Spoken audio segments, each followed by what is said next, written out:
ஒரு முக்கியமான விஷயம் பேசணும். நானும் உன்கிட்ட ஒரு முக்கியமான விஷயம் பேசணும். சொல்லுங்க. நான் ஒரு முடிவுக்கு வந்துட்டேன். என்ன? பர்சனாலிட்டில நீ நானும் ஒரே ரேஞ்சில தான் இருக்கோம். என்ன விட ஒரு இன்ச்சு கலர் கொஞ்சம் கூட இருக்க. அத வச்சு நீ ரொம்ப ஓவரா ஆடிக்கிட்டு இருக்க. அதுக்கு ஒரு முற்றுப்புள்ளி வச்சாச்சு. என்ன புள்ளி? இன்னில இருந்து அந்த புள்ளைய நான் லவ் பண்ண போறேன். நீ லவ் பண்ணா ஒரு மாசம்யா. என் கலருக்கு ஒரு வருஷம். 11 மாசம் டிஃபரன்ஸ் தான். அந்த பொண்ணோட வாழ்க்கை. அவ எதிர்காலத்தை பத்தி எனக்கு கவலை இல்ல. I want revenge. அண்ணே. அண்ணன்பா. அதனால தான் அடிச்சேன். தம்பியா இருந்தா கொன்னே போட்டுருப்பேன். ஏன் இந்த ரத்தவரி? அந்த பொண்ணை நான் லவ் பண்றேன். ரைட் விடு. நீ லவ் பண்ணா நான் லவ் பண்ணா எனக்கு மொத்தத்துல அந்த குடும்பம் உருப்படாம போணும். அதான் ஏன் லட்சியம். ஓய், நான் லவ் பண்ணா அந்த குடும்பம் உருப்படாம போயிடுமா? அட்டாக் பண்றீங்களா? போயிட்டு இருப்போம்.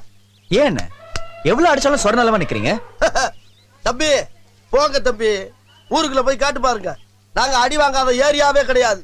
எவ்வளவு அடி வாங்கினாலும் சத்தமே வராது, ஓடுனது கிடையாது. நீ என்னமோ 2 அடி அடிச்சுட்டு பெருசா பீத்துற. ஹலோ, நேத்து அடிக்க வர